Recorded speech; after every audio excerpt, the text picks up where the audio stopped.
Hi, my name's Holly Starkey, fantasy story editor.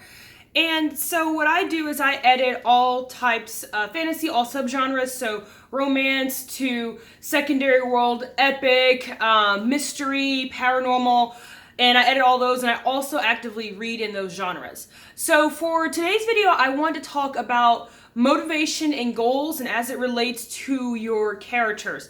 So for fantasy authors, oftentimes the stories revolve around really big concepts that stretch over many books.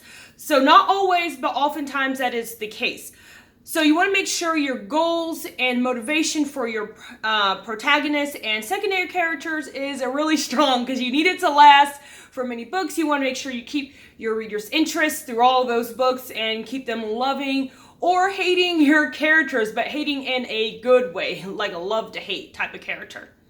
So let's first talk about what's the difference between a motivation and a goal. So in this, I'm just gonna make up an example. So let's say your protagonist, her goal is to destroy an evil mage that is terrorizing her country. So that is her goal, and that goal, let's say, is going to carry her through 3 books. At the end of book 3, she achieves this goal. But what is her motivation behind doing that? Her motivation behind doing it is, let's say the evil mage destroyed her village, and in this village, he also killed her brother, sister, husband, or something like that.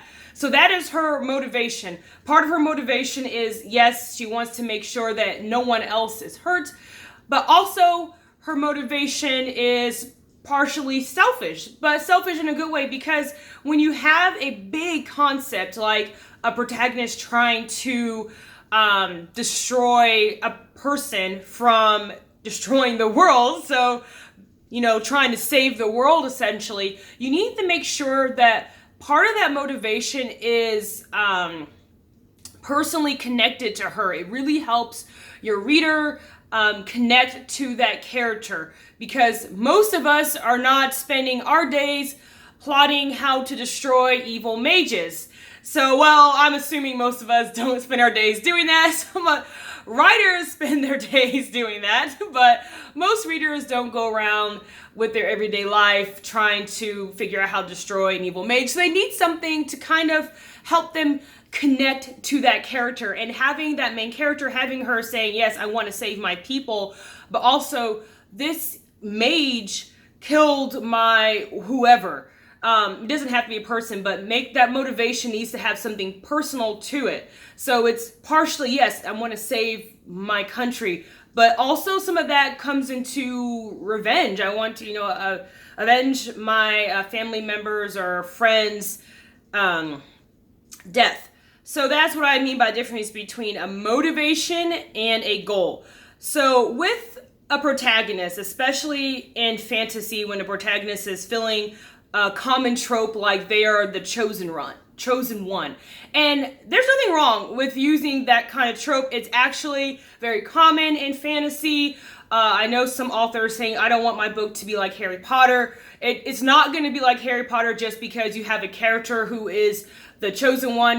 That trope existed long before she ever wrote Harry Potter. Just make sure your take on that is unique to you. So the story can be unique. It can have similar concepts to other stories, because when you write in a genre, any genre, especially one as huge as fantasy, there's going to just be a lot of overlaps with a bunch of books. So there's nothing wrong with that.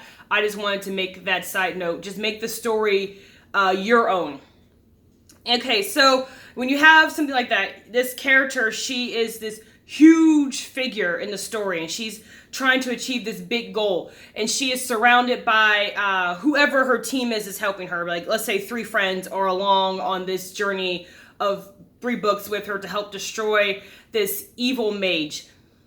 If you don't give her a real strong motivation that's connected to her personally, then it's going to make her seem really stiff and wooden, and she's going to fall into this role where she is just along for the ride. She is this secret weapon that the other characters kind of just carry around in their book bags, and they're like, oh, yes, we finally got to the point where we need to destroy the evil mage. Let's pull out our weapon. It's the chosen one. Here she is. And she does her thing and the story ends.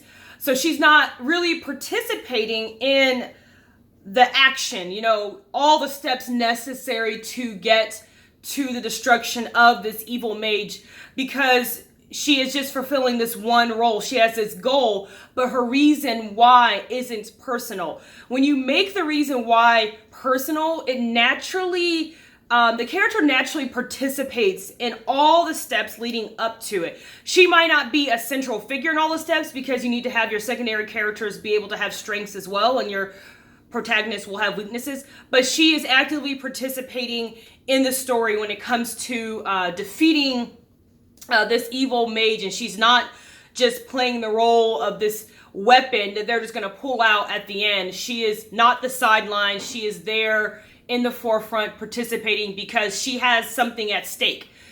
She's personally invested, not just for saving her country, but because she lost someone close to her. She's personally invested in destroying this evil mage. So that is, one way how you can make sure that your motivation and goals, they need to align. They need to actually be connected somehow. But you want to make sure you have a strong motivation for your character. Because when it gets hard, and it should get hard for your protagonist, when it gets really hard, why is she still doing this? Why isn't she just running? What is pushing her to keep fighting to destroy this mage? And it has to be more than, I'm going to save my country. That's a great reason to destroy an evil mage, but it has to be also a personal reason to make her feel, to make that connection to the reader, to make her feel more human. Or, humanize her. She might not even be human. She could be, whatever. And so let's move on to secondary characters. So goals and motivation are very important to your protagonist, but it's also important to everyone who surrounds your protagonist. So let's say you have your protagonist, the same woman, and you have three main secondary characters who are around her through all three of the books. So each of those characters needs to have a reason why they're there. They have to have a strong motivation, because otherwise it kind of turns into a similar situation when the protagonist doesn't have a strong motivation. Your secondary characters can become like tools in her toolkit.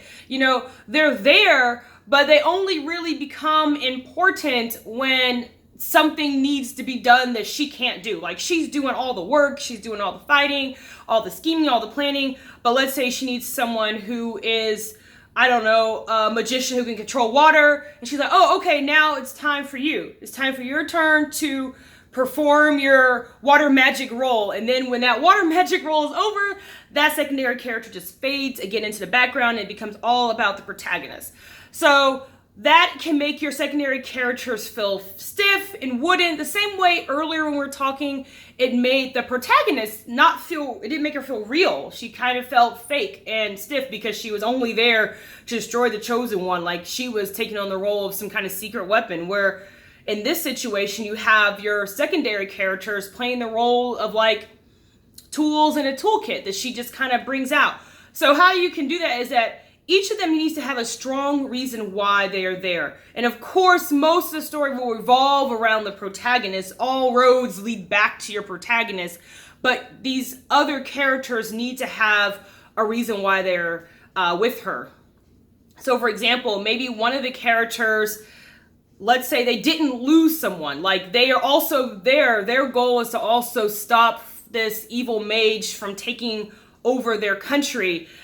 Because they've seen death and they don't want that to happen to their people. But let's say this secondary character hasn't lost anyone personally to this evil mage, but the secondary character has seen the pain that the protagonist has endured, and maybe they've seen the pain that other people have endured due to the loss of family and friends and homes and things like that. And the secondary character has a family or friends, and they don't want to go through that pain. They want to protect their family and friends. So their reason why is to protect, of course, their people as a whole, but part of it has to have some selfish reason, selfish in a good way. Part of their reason is because they want to protect their family. They don't want their family to fall victim the way maybe the protagonist's family did. So that's their reason why. And when things get hard, that is why the secondary character will continue to push themselves to just move really hard towards this goal because they want to protect their family. So that's a reason. And you have to give all this, the secondary characters surrounding her, they all need their reasons. And it doesn't all have to be, evil mage killed my family, so I must avenge. It can be, I want to protect my family. It can be, evil mage stole my birthright, so I am going to stop this evil mage from destroying the rest of my country, but also I want to get this birthright back. There you can think of any other personal thing. Just make sure that everybody has a personal reason why they are doing that. That is their motivation. Their motivation needs to have some personal connection to make them feel, to help the reader be able to connect to them, and to also carry them through all the books, because each book should get increasingly harder and harder for your characters, and you need to have a strong reason why they are doing what they are doing. So thank you so much for watching. This was about motivation and goals as it connects to protagonists and even secondary characters.